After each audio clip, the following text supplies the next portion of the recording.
demandas de entrar el oxígeno al músculo esquelético, que es el tejido que está haciendo el movimiento del ejercicio, ¿no? Entonces, como aumenta la demanda metabólica, necesitamos satisfacerla a través de la parte circulatoria y a través de la parte respiratoria.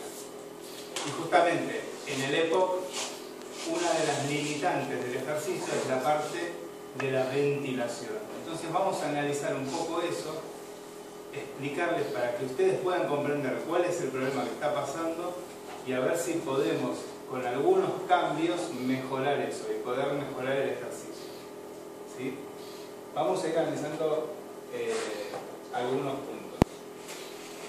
Por supuesto que si quieren me pagan, me preguntan, charlamos, vamos despacio, si no se entiende. La verdad que es un poco, algunas cositas son medias complejas para que las entienda alguien que no está en el tema y que por ahí por primera vez escucha. Yo por ahí a veces me equivoco y las doy por entendido, entonces si no se entiende, ustedes me pagan y lo explicamos. ¿Sí? Lo tratamos lo voy a tratar de que lo puedan comprender. Vamos a hacer primero un repaso chiquito que ahora vamos a ver, esperemos que ande.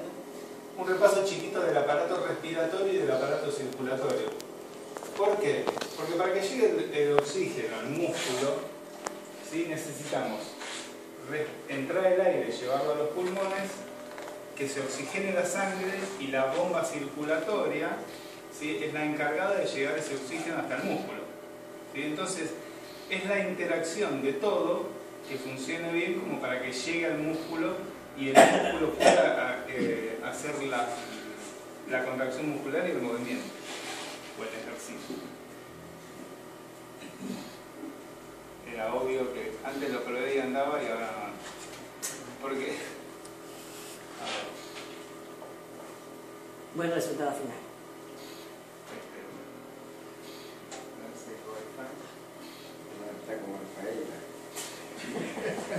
Subiendo oxígeno a las células corporales. El sistema respiratorio. Respiración y respiración celular. La función del sistema respiratorio es mantener la respiración celular, supliendo oxígeno a las células corporales y eliminando el desecho de dióxido de carbono de las mismas. El sistema respiratorio se puede dividir en dos procesos de inhalación y exhalación en respiración celular. Primero, el aire debe entrar al cuerpo. La respiración es el movimiento mecánico de entrada, inhalación y salida, exhalación de aire en los pulmones. Segundo, debe ocurrir el intercambio de gases en el cuerpo. La respiración externa es el intercambio de gases entre la atmósfera y la sangre, lo cual ocurre en los pulmones, mientras que la respiración interna es el intercambio de gases entre la sangre y las células corporales. La respiración externa y la interna conforman el proceso conocido como respiración celular. El recorrido del aire. El sistema respiratorio está formado por las vías nasales, la faringe, la laringe, la epiglotis, la tráquea, los pulmones, los bronquios, los bronquiolos, los alvéolos y el diafragma. Primero el aire entra por tu boca o nariz. Los cilios atrapan partículas del aire y las baten hacia la garganta para que no entren a los pulmones. El aire filtrado después pasa por la parte superior de la garganta, llamada faringe. Una lámina de tejido llamada epiglotis, la cual cubre la abertura de la laringe, evita que las partículas de alimento entren a los tubos respiratorios. La epiglotis permite que el aire pase de la laringe a un tubo largo en la cavidad pectoral llamado tráquea. La tráquea se ramifica en dos tubos grandes llamados bronquios, los cuales llegan a los pulmones. Los pulmones son los órganos más grandes del sistema respiratorio y es allí donde sucede el intercambio de gases. Cada bronquio se ramifica en tubos más pequeños llamados bronquiolos. Cada uno de estos se ramifica en pasajes aún más pequeños, cada uno de los cuales termina en un saco de aire individual llamado alvéolo. Cada alvéolo tiene una pared delgada, del grosor de solo una célula y está rodeado por capilares muy delgados. Intercambio de gases en los pulmones. El aire viaja a los alvéolos individuales donde el oxígeno se difunde por las paredes húmedas y delgadas hacia los capilares y luego hacia los glóbulos rojos. Luego, la sangre transporta el oxígeno y lo libera en las células de los tejidos corporales durante la respiración interna. Mientras tanto, el dióxido de carbono se mueve en dirección opuesta en los alvéolos. El dióxido de carbono en la sangre atraviesa las paredes de los capilares y luego se difunde en los alvéolos para ser después expulsado a la atmósfera durante la respiración externa. La respiración. El encéfalo controla el ritmo de inhalación y exhalación. Ahí terminamos con esto. Bueno, entonces, hay dos funciones principales del sistema respiratorio. Uno es adquirir el oxígeno del ambiente para llevarlo a oxigenar la sangre, y el otro es eliminar el dióxido de carbono, que es un producto del metabolismo energético, por lo cual para dar energía en el músculo o en todo el cuerpo se produce CO2, que es el dióxido de carbono. Eso lo tenemos que eliminar porque si se acumula mucho en la sangre, acidifica la sangre y no es compatible con la vida, digamos. Entonces el nivel de acidez de la sangre se regula en un nivel muy preciso. Entonces hay receptores en todo el cuerpo que digamos, están continuamente monitorizando el nivel de dióxido de carbono, y eso informa al cerebro en qué nivel está. Entonces la respiración es la encargada de eliminar ese CO2 o dióxido de carbono al exterior. ¿Sí? Si la bomba muscular o digamos, la alteración de los pulmones es tal que no hay un buen movimiento de aire, puede pasar que tengamos hipoxemia, o sea, bajo oxígeno, o alta CO2. ¿Sí?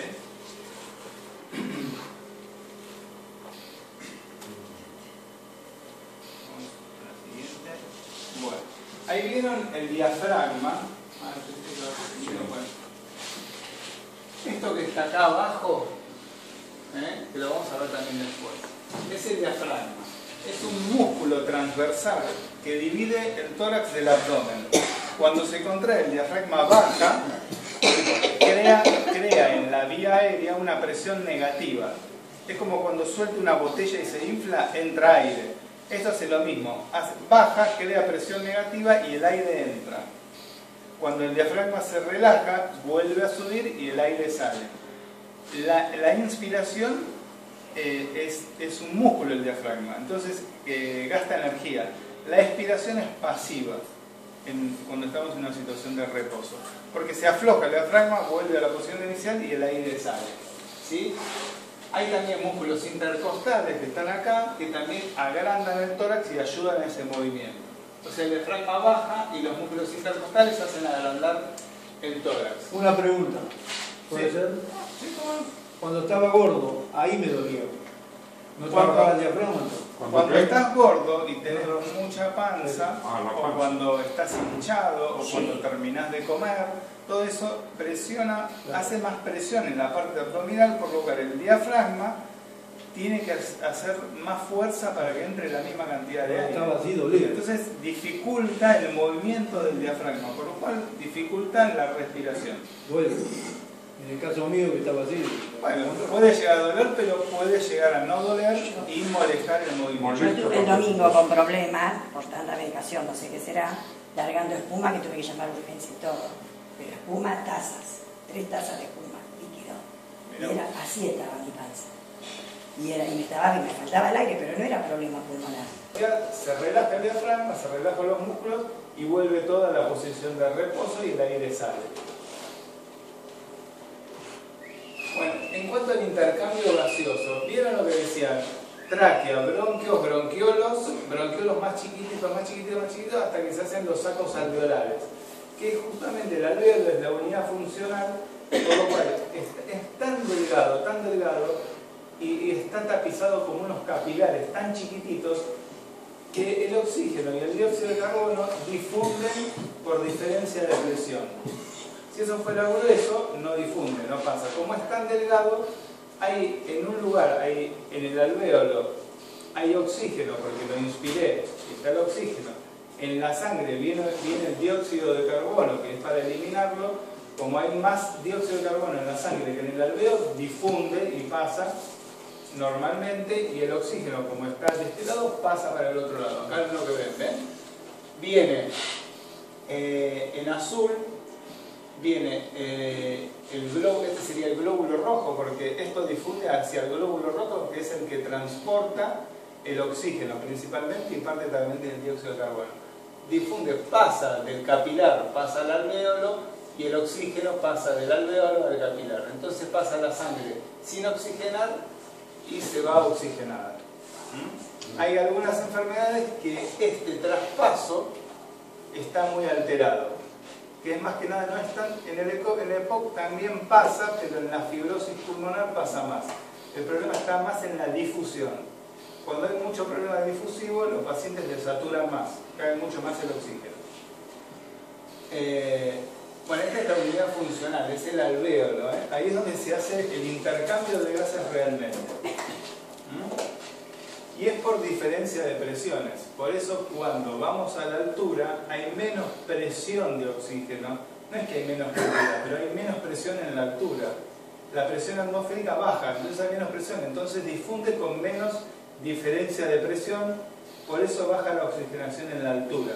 Cuanto más alto estamos, no difunde con tanta diferencia de presión. Es igual que cuando va a llover. Bueno, sí, vieron que cuando va a llover baja la presión atmosférica. Y si baja la presión puede alterar un poco la difusión del viento. Es mínimo el cambio acá comparado cuando uno sube en la altura. ¿Un avión? ¿Cuál es la presión normal de un avión? Se presuriza a 2.500 metros, 2.300, 2.500 o 3.000 metros, ¿no? ¿Vos sabés cuánto baja la presión? 2.500, 2.700. ¿Cuánto baja? Porque son 760 litros de mercurio a nivel del mar y bajarán, yo no me acuerdo, pero 500 milímetros de mercurio más o menos. Baja la presión y no es malo. Claro, y claro.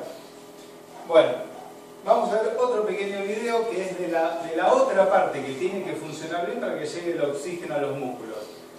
Uno era el aparato respiratorio y el otro ¿cuál era? La bomba cardiovascular. Si no tenemos un buen corazón que lleve ese oxígeno hacia el músculo, es lo mismo, digamos, no está llegando. Entonces la interacción de los dos sistemas, respiratorio y circulatorio, tiene que ser muy precisa para poder llegar el oxígeno al músculo. Son 2 minutitos también.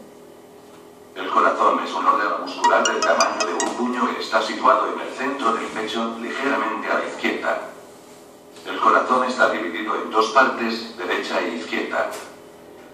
Esta división evita que la sangre rica en oxígeno se mezcle con la sangre pobre en oxígeno. Juntos, corazón y vasos sanguíneos forman el sistema cardiovascular, que distribuye sangre y oxígeno por todo el cuerpo. El corazón bombea hasta 5 litros de sangre por minuto y late alrededor de 100.000 veces al día, lo que hace un total de 35 millones de latidos al año. La sangre pobre en oxígeno, sangre azul, regresa al corazón tras haber regado el cuerpo. La cara derecha del corazón se compone de aurícula y ventrículo derecho, recoge y bombea la sangre hacia los pulmones a través de las arterias pulmonares. Los pulmones remueven la sangre con oxígeno fresco tornándola de color rojo. La sangre rica en oxígeno, sangre roja, entra en la cara izquierda del corazón, compuesto por aurícula y ventrículo izquierdo, y es bombeada hacia la arteria aorta para suministrar oxígeno a los tejidos. El corazón posee 4 válvulas que le permiten controlar la circulación sanguínea. Las válvulas tricúspide, mitral, pulmonar y aórtica. Estas funcionan como barreras que solo se abren en un único sentido cuando son forzadas a ello. Cada válvula se abre y cierra una vez por latido, más o menos una vez por segundo. Un corazón se contrae y relaja al latir. La contracción se denomina sístole y la relajación diástole. Durante la sístole, los ventrículos se contraen forzando a la sangre a dirigirse hacia los pulmones y el resto del cuerpo, de igual forma que haríamos con una botella de ketchup. El ventrículo derecho se contrae ligeramente antes que el izquierdo. Durante la diástole, los ventrículos se relajan y se llenan de sangre procedente de las aurículas, dando pie a que el ciclo se repita de nuevo. El corazón también necesita nutrirse. Las arterias coronarias se ramifican en capilares que cubren la superficie del corazón. En esta imagen se aprecia la red de vasos sanguíneos que riegan el corazón con sangre rica en oxígeno. El corazón, a su vez, tiene conexiones nerviosas que deben... Bueno, vamos hasta ahí. Bueno, se va entendiendo, digamos, la sangre es que el corazón es una bomba, ¿sí? Cuando se contrae, envía la sangre a los tejidos. Los tejidos vuelven, eso es con sangre oxigenada. Y es cierto que la sangre, cuando está oxigenada, se hace más roja. Cuando está desoxigenada, se hace más azul. Y es notorio, uno lo ve la sangre de las dos y te das cuenta cuál es cuál. Se ve muy bien. La sangre desoxigenada, después de pasar por todos los tejidos y por todos los órganos del cuerpo, vuelve desoxigenada y rica en dióxido de carbono y se junta y llega hasta la aurícula derecha. Pasa al ventrículo derecho y por el ventrículo derecho a la arteria pulmonar, que es la que va al pulmón. La lleva al pulmón para que se oxigene. Una vez que pasa toda la sangre por el pulmón, vuelve por las venas pulmonares a la aurícula izquierda. La aurícula izquierda pasa al ventrículo izquierdo, que es la que bombea la sangre a todo el cuerpo. ¿Sí? Hay dos sistemas. Uno que es el sistema más chiquito, que es de menor presión, que es el sistema derecho, aurícula y ventrículo derecho, que llevan la sangre al pulmón, y el otro es el sistema de gran presión, que necesita más presión porque necesita recorrer toda la sangre por todo el cuerpo. ¿Sí? Si en la uña se nota, ¿no? En la yo uña. Yo lo he notado en la uña cuando estoy mal. En los labios. El azul. Sí. En los labios se nota mucho, en la cara también. Sí, en la palma. ¿Qué se produce cuando no llega la sangre? No lleno, por el ser, ¿qué sentimos? Digamos, lo que está bien, lo que decimos nosotros, ¿qué sentimos cuando no llega la sangre debidamente a la persona? Digamos, por ejemplo, en pacientes con insuficiencia cardíaca, cuando están compensados, ¿no? Porque si es una insuficiencia cardíaca ya descompensada, el paciente hasta puede perder el conocimiento y necesita una atención urgente. Cuando hay insuficiencia cardíaca, pero el paciente compensado, lo mismo que pasa con las enfermedades pulmonares. El paciente se cansa con la actividad, porque estando en reposo, por ahí el oxígeno llega bien, pero cuando lo estresamos al sistema, le pedimos que tiene que llevar más oxígeno, si la bomba no da, entonces no llega, por más que se oxigene bien. Por ejemplo, un paciente con insuficiencia cardíaca que tiene unos pulmones 10 puntos, pasa bien, se oxigena, pero pasa poca sangre, porque no tiene fuerza para bombear el corazón. Entonces, eso es lo que pasa, por ejemplo, en un paciente que tenga un infarto muy grande hablamos, y queda con una insuficiencia cardíaca, o digamos un corazón que como bomba no trabaja del todo bien. Entonces también falta el aire, cansancio, disnea con el ejercicio, ¿sí? ¿Es verdad que con los infartos te queda como una pequeña herida, como una cabecita de aguja? Depende de qué arteria se tapó, dónde fue el infarto, y puede ser un infarto chiquito o muy grande, digamos. No. Pero un infarto es digamos que faltó sangre y algunas células se murieron. Claro. Del corazón o de cualquier tejido. Se habla generalmente del infarto del corazón. Claro, yo te digo porque yo entré con 23 de presión. Entonces me hicieron un estudio de la cabeza, no sé, me metieron en una... Bueno, esta charla se llama disnea y ejercicio, digamos, en el EPOC, ¿no? Fundamentalmente yo voy a hablar del EPOC. Acá por ahí casi todos tienen, pero por ahí no todos tienen EPOC, pero más o menos es para casi todos.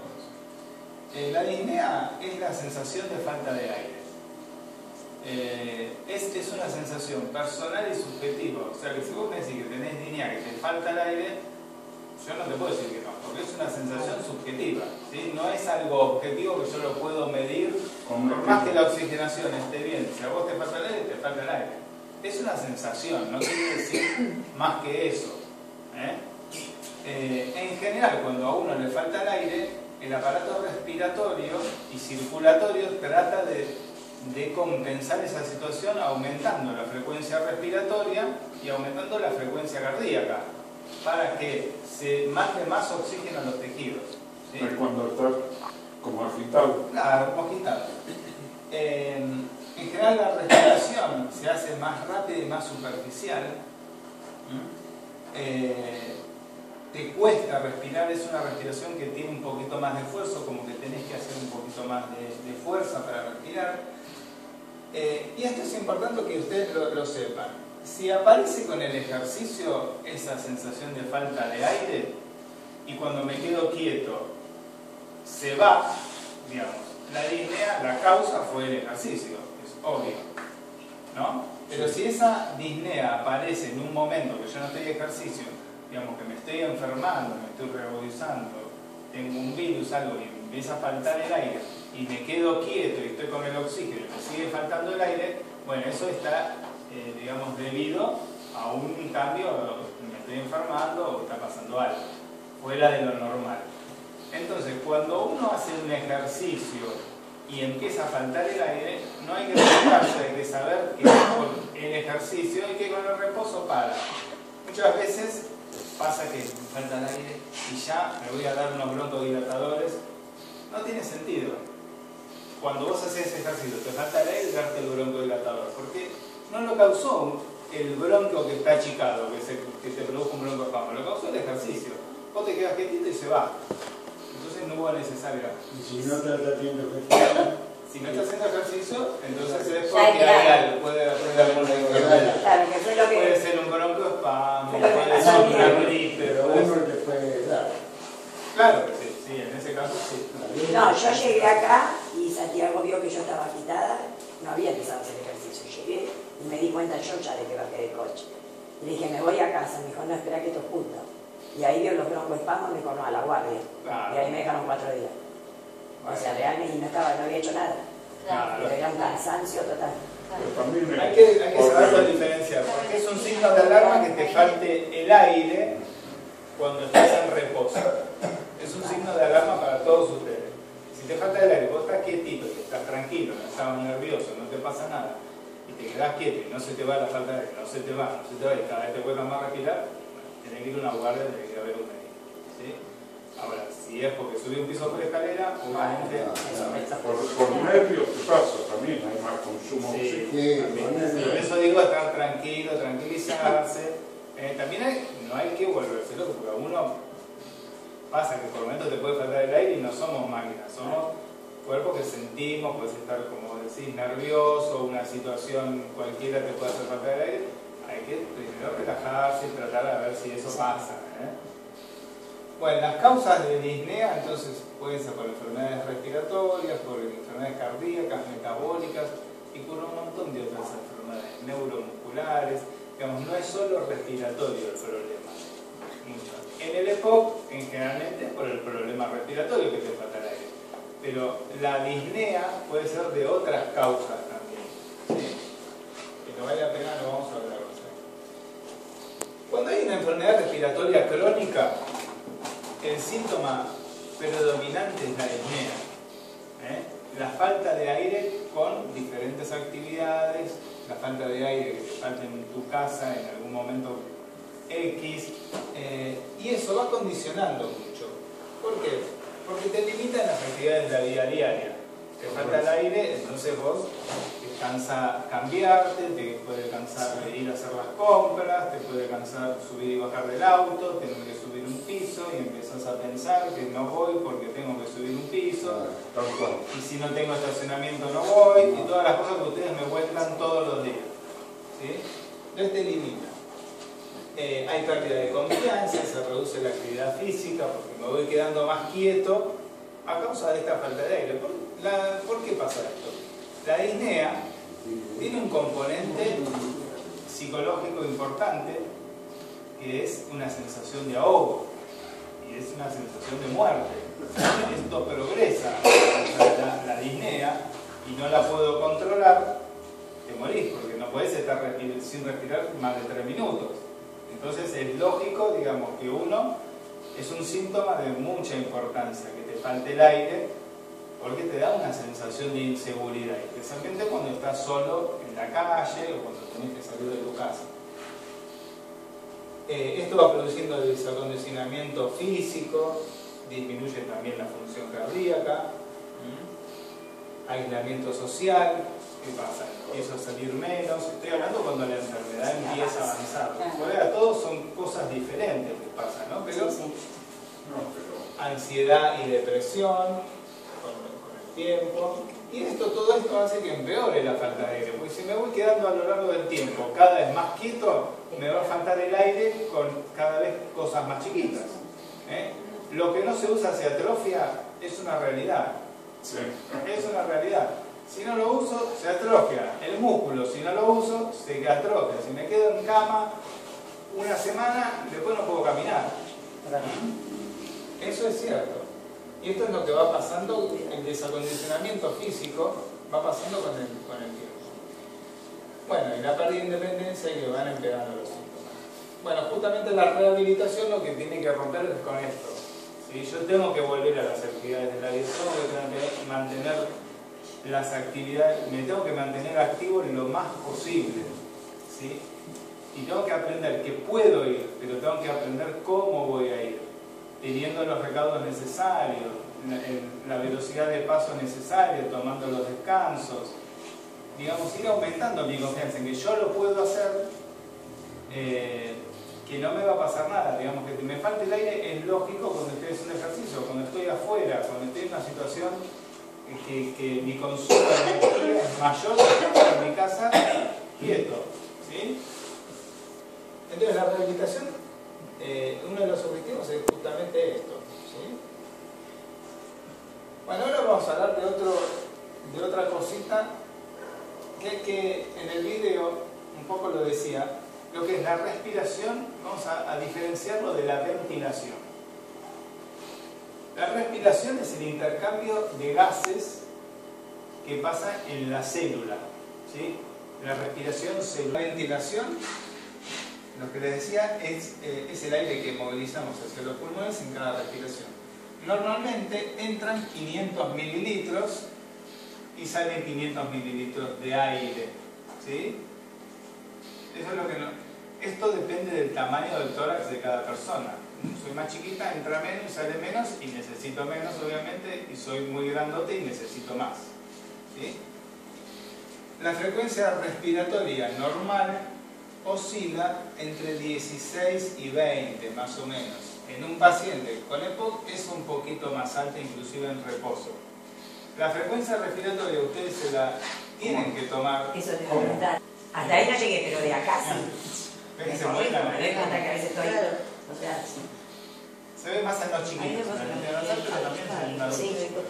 Pero los músculos accesorios sí, Sí. se pueden ver bien. Bueno, entonces, normalmente, cuando cualquier persona hace actividad física, estos de acá, estoy graficando la frecuencia respiratoria, en reposo. Acá tengo, esto es tiempo, esto es el volumen de aire, entra una cantidad de volumen, sale. En el ejercicio ven que el volumen es más grande y la frecuencia de respiratoria aumenta. En el mismo tiempo tengo mucho más respiraciones que arriba. Sí. Arriba tengo 4 y ahí tengo 5 y por ahí ya estaba por venir la sexta. Sí. ¿Sí? Aumenta la frecuencia respiratoria y aumenta el volumen corriente. El volumen corriente quiere decir el volumen de aire que entra y sale, ¿sí? El volumen de aire que moviliza con el ejercicio, ¿sí? Esto pasa en los EPOC y pasa también en personas que no tienen nada.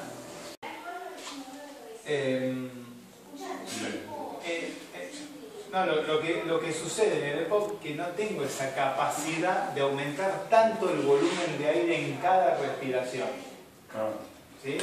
Por eso aparece la falta de aire. Ustedes vieron que cuando les hacen las espirometrías, ustedes dicen tengo 19, tengo 22, tengo 25, 30, lo que sea. Bueno, eso es un porcentaje comparado a lo normal del aire que puedo movilizar en un segundo, que en mililitros son 400, 500, 1 litro, es lo que hacen, el aire que sale en un segundo. Cuando aumento la frecuencia respiratoria, una persona normal por ahí puede hacer así 3 litros o 4. En el EPOC eso se va reduciendo a medida que avanza la enfermedad, se va reduciendo ese volumen en un segundo. Y eso es lo mismo también en el ejercicio, no puedo largar más que lo que largo en la espirometría. Entonces, la demanda metabólica que me origina el ejercicio la tengo que suplir con la ventilación. ¿Para qué? Para oxigenar los músculos y para liberar el dióxido de carbono que se produce con el ejercicio. Entonces ahí está la limitante, la primer limitante que hay importante en el ejercicio en los pacientes de EPOC. Ahora lo vamos a ir acelerando más de esto. Y vamos a hablar de la definición de la enfermedad. Enfermedad pulmonar obstructiva crónica, eso es EPOC. ¿Sí? Todos saben lo que es enfermedad, todos saben lo que es a qué se refiere pulmonar y todos saben lo que es crónico. ¿No? No hace falta que se los explique. Pero seguramente todos no saben bien a qué se refiere obstructiva. Y ahora vamos a hablar de eso. ¿La obstrucción a qué es? La salida. Exactamente. Es al vaciado de los pulmones. ¿Sí? Hay una... es también al ingreso, pero más que nada también es al vaciado. Porque el aire entra más fácil, porque en la inspiración se abren las vías respiratorias y en la expiración se cierran, en cualquier persona.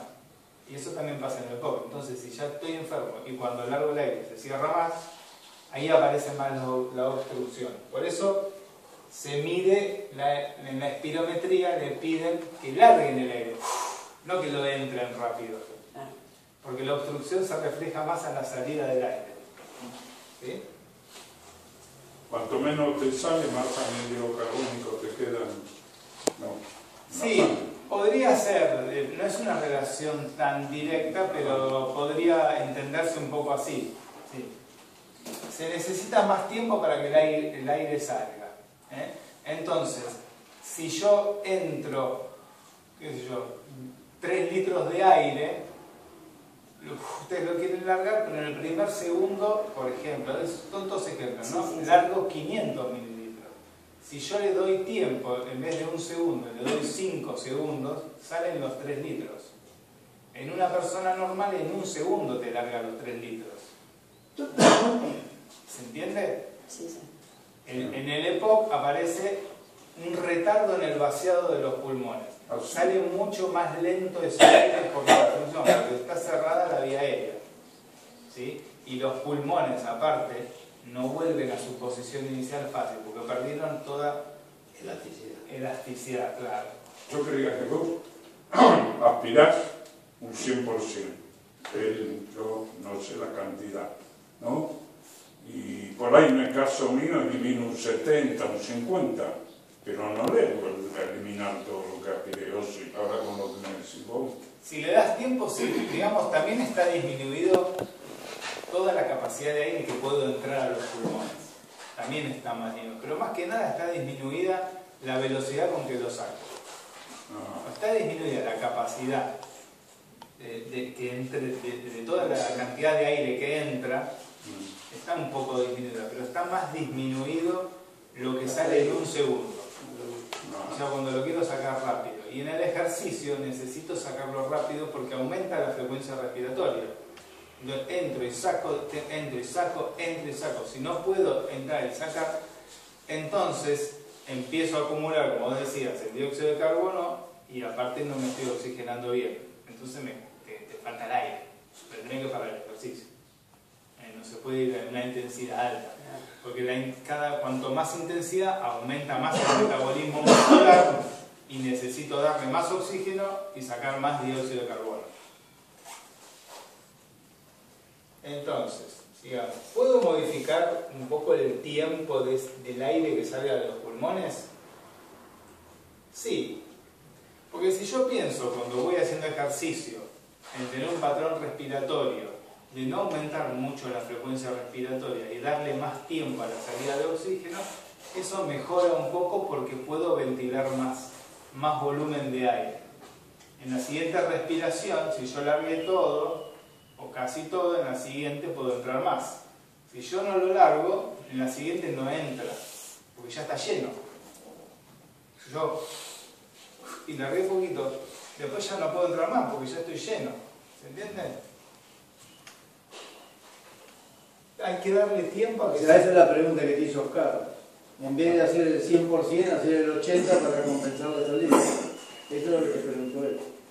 No. Una trampa, ¿o No, porque vos tenés capacidad para que entre un 100%. Ese 100% puede ser 1 litro, 2, no importa. Mira, vos no le El preguntaste 100%. si vos le Yo creía que nosotros con el POT no llegamos a eliminar el 100%, como dice él, de fácil. Yo caminando trato de hacer eso. No, bueno, ahí sí, es más complejo. Para entender. Es un poco más complejo, porque hay aire, hay un cierto aire que sí, que no lo puedes eliminar, y eso está aumentado en el EPOC, que se llama un volumen residual, que por más que haga fuerza no lo saca. No sale. Y por más que le dé mucho tiempo no sale.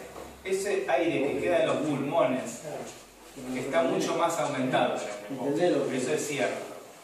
El volumen se llama volumen residual. Cuando le hacen volúmenes pulmonares, Eso. ahí se ve el volumen. Cuando te dicen más, ¿dónde querés que saque más? Bueno, no lo sale. puedo acá. Eso es cierto. También es cierto, sí. Entonces, en el EPOC, la obstrucción se manifiesta por una disminución de la cantidad de aire que puedo exhalar en un segundo. Justamente, miren lo importante que es, que justamente la enfermedad se clasifica la severidad de la enfermedad de acuerdo al volumen de aire que puedo sacar en un segundo. Mirá. Cuando te dicen tenés un EPOC leve, moderado, grave, severo o muy severo, es de acuerdo al número del BEF-1 de este. Cuanto avanza la enfermedad, puedo sacar menos aire. En la espirometría sale menos aire. Entonces en el monólogo, ahí hay una clasificación internacional que se puede sacar entre tanto porcentaje es severo, muy severo, moderado o leve. ¿Sí? Entonces, vos que aconsejás o que es lo mejor cuando uno, porque en general creo que todos tenemos el mismo problema, ¿no? Como vos decís, que estacioné, tengo 3 cuadras, es verdad que lo y empezás a caminar, porque entre que bajaste el auto, empezás a caminar y ya te empezás a agitar. ¿Qué conviene? Caminar más despacio, parar y regular. Siempre lo que tienen que tratar de hacer es mantenerse bien activos con todo. Tratar de hacer todo lo que siempre quieren hacer dentro de sus posibilidades, pero bajando la velocidad, tomándose más tiempo. Y el entrenamiento físico, eso después lo voy a decir, les permite hacer muchas más cosas porque también hace disminuir la ventilación que necesito a una determinada intensidad de ejercicio. Pero eso... Perdón. Eso vamos a dar un ratito. Esto se entendía, ¿no? El BEF. Sí, está bárbaro. La verdad que no conocía. Ahora me estudio más. Normalmente el volumen de una respiración en el EPOC es 400, 500 mililitros, como les decía antes. ¿Sí? Bueno, depende del tamaño pulmonar, pero más o menos. Bueno, esto normalmente es lo mismo en el EPOC también. Acá en realidad quise poner al revés, 500 en el primero y 4, un poquito menos es en el EPOC. Me confundí, pero no importa. Esto sí es lo importante. El máximo volumen de aire que una persona o un deportista puede movilizar en un minuto, digamos, ese volumen de aire en una respiración, lo multiplico por toda la frecuencia respiratoria en el ejercicio que tiene, que aumenta mucho, se puede movilizar hasta 140 litros por minuto una persona entrenada, de qué sé yo, porque puede movilizar en una frecuencia de 40 respiratorios, por ejemplo 40 o 30, moviliza 3-4 litros, y yo 4 por 40 son 160, por ejemplo. Puede movilizar mucha cantidad de aire. Esa es la reserva respiratoria que tiene una persona normal. Puede ir desde movilizar 5 litros por minuto hasta 140. O sea, por eso la enfermedad también, el EPOC, uno se empieza a enterar que tiene la enfermedad cuando ya está avanzada. Porque hay tanta reserva respiratoria que si uno no hace una actividad muy intensa no se da cuenta. Uno que tiene una vida sedentaria, por ejemplo, la enfermedad empieza a avanzar y va, en vez de 140 va a 120, después 100. Pero vos después en las vidas diarias necesitas poca respiración.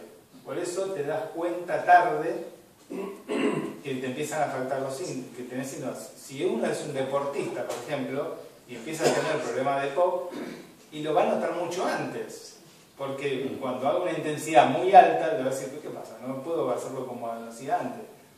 Pero porque lo exige al máximo el síntoma. Entonces, como no está respondiendo, se da cuenta antes de que avanzó la enfermedad. La reserva respiratoria es muy alta. Y lo que pasa en el EPOC es que tengo reducida esa reserva respiratoria. Se llama reserva respiratoria. Puedo pasar de 4 litros, que necesito 5, ponele a 40. Estos son 2 ejemplos. ¿Sí? Yo hago una pregunta, perdón, ¿no? A lo mejor salgo de tema, pero No. Los que somos EPOC porque hemos fumado, porque hemos tenido una discapacidad pulmonar, porque hemos sufrido una... ¿Cuáles son los orígenes por los cuales llegamos a ser EPOC? Bueno, la mayoría de los pacientes es por el cigarrillo. Sí, ese es el caso. No todos los pacientes que fuman desarrollan EPOC, Sí. sino un porcentaje bajo.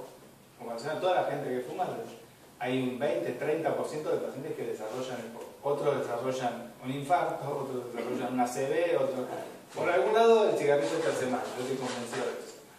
Pero no todos desarrollan EPOC. Ahora los que desarrollan EPOC, los que tienen EPOC, la mayoría son por cigarrillo, por el humo del cigarrillo. Y después hay otras condiciones, que gente que nunca fumó que también tiene EPOC y son otras causas. Por ejemplo, hay una causa genética que tenemos acá un paciente, Gustavo. El fumo también un poquito, pero no fue significativo. Ese tiene una deficiencia de una enzima genética, nació sin una enzima que proteja el pulmón. Entonces desarrolla un EPOC, lo mismo. Y después hay otras causas, por ejemplo el asma. Hay algunos tipos de asma que se hacen muy crónicos y que con el tiempo ya no es reversible. El asma es una obstrucción pero reversible. El EPOC es la obstrucción pero no reversible. Entonces hay algunos tipos de asma que con los años van siendo crónicos y tienen EPOC.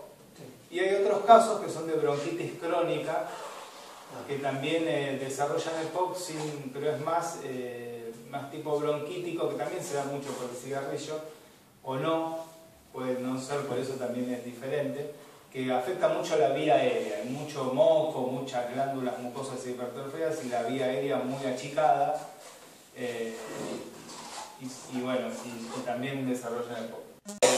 Todo eso, a lo largo, los mineros, los que trabajan con vidrio, hay un montón que desarrollan enfermedades respiratorias que son profesionales. Por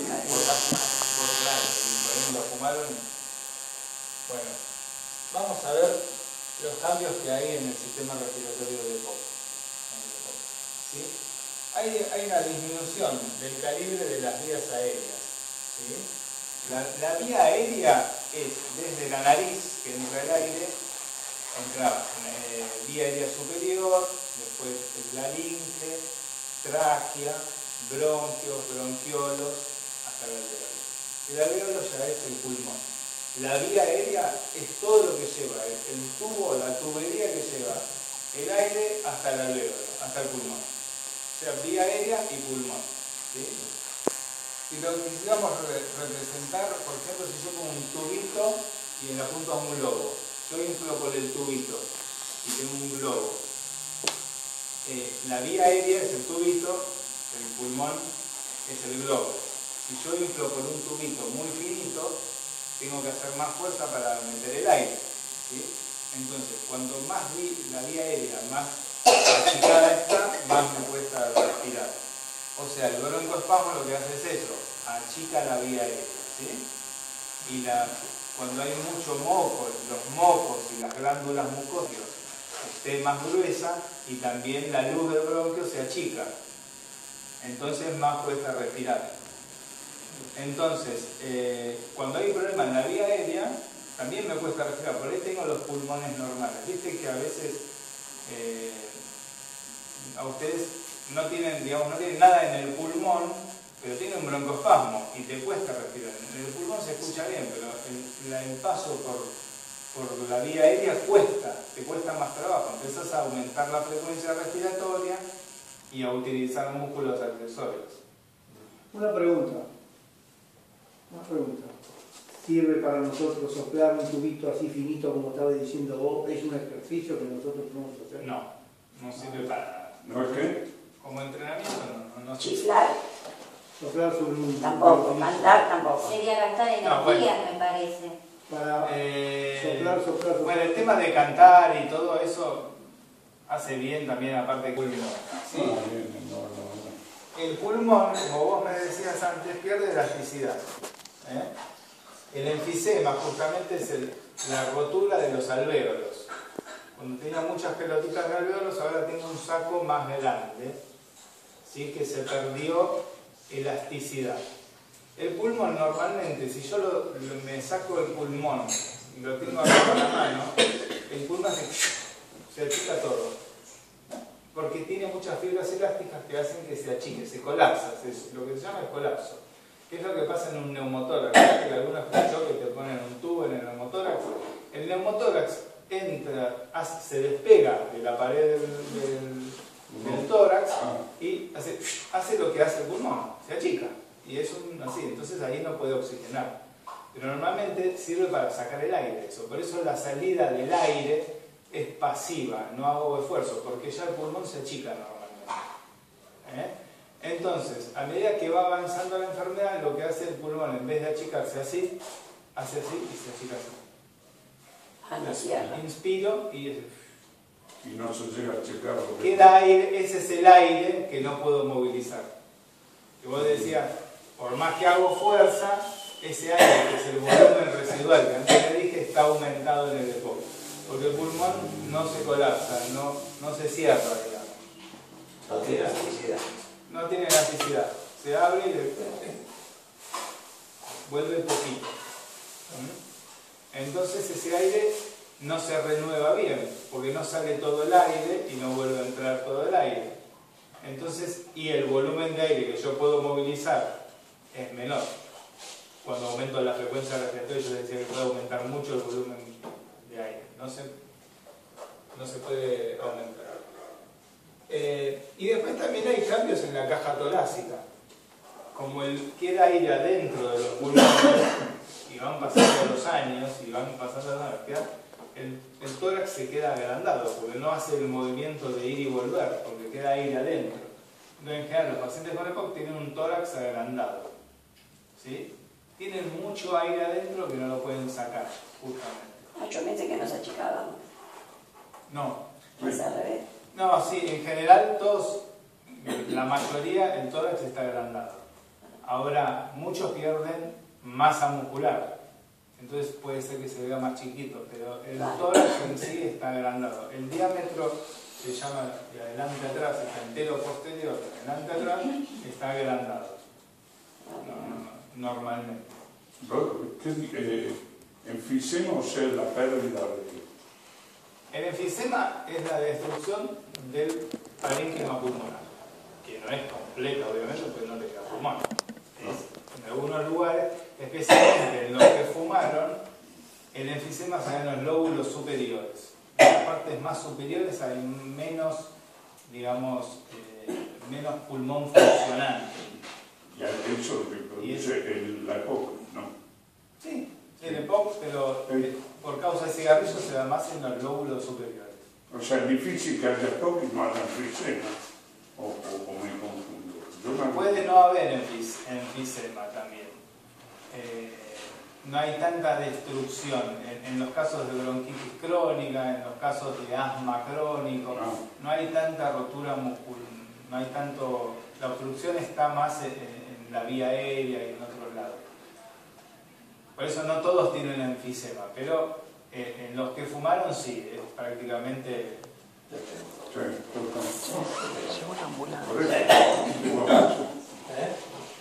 Bueno, y otra cosa que pasa, como el tórax está agrandado y tengo mucho atrapamiento aéreo, el diafragma no trabaja bien. El diafragma, que normalmente está, por ejemplo, así, al haber aire atrapado y al haber aumentado ese, como que no se achicaba el pulmón, haber aumentado el volumen de aire que queda en los pulmones, el diafragma queda más bajo. Normalmente está más bajo. Entonces, si yo tengo todo este recorrido para funcionar del diafragma normalmente y después no vuelve hasta arriba, vuelve acá, tengo menos recorrido para trabajar. Por lo cual, para entrar en la misma cantidad de aire tengo que hacer más fuerza.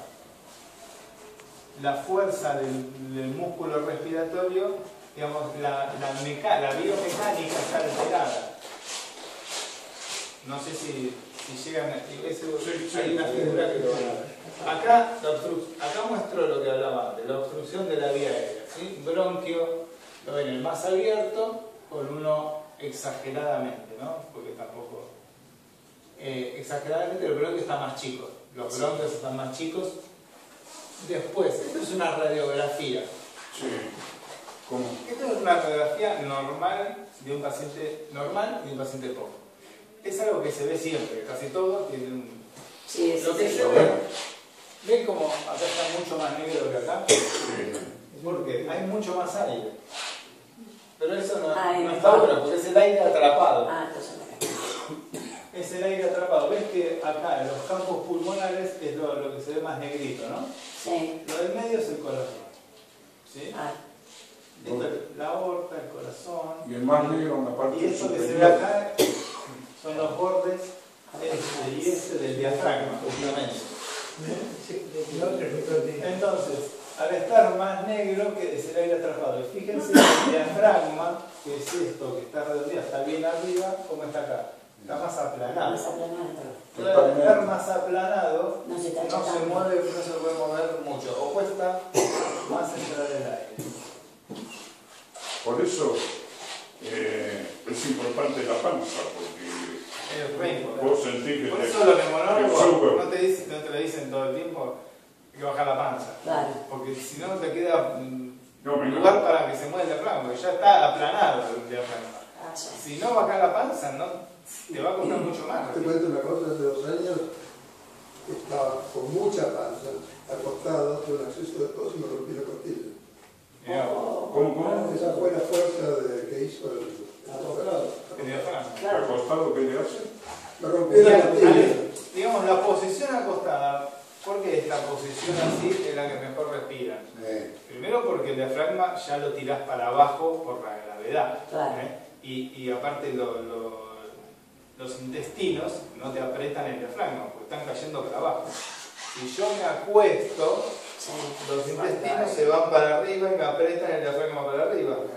Entonces te falta más el aire, estando acostado que estando sentado. Pero eso es hasta la posición de los cuerpos.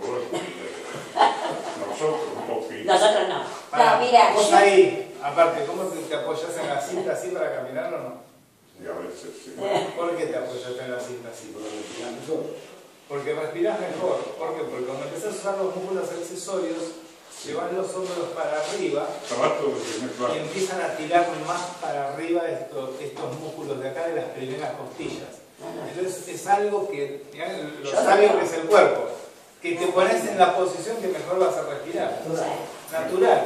El organismo Buscar cómo aumentar tu volumen de aire. Si te falta el aire no te vas a acostar. ¿Alguna vez te falta el aire y te acostás así con la pata para arriba? No. A veces algo como para bajarlo el diafragma cuando se... Más con la parte superior y no tanto con el diafragma. Uno teniendo conciencia de respirar con el diafragma tiene que sentir que se expande la panza, ¿sí? Se levanta un poquito el abdomen y baja. Entonces ahí me aseguro, si está ese movimiento así, de que estoy usando el diafragma. Y está bueno que se use el diafragma porque es el músculo más natural para respirar. O sea, si yo tomo aire, pero al revés, digamos, Bien, sí. logro bajarlo el diafragma.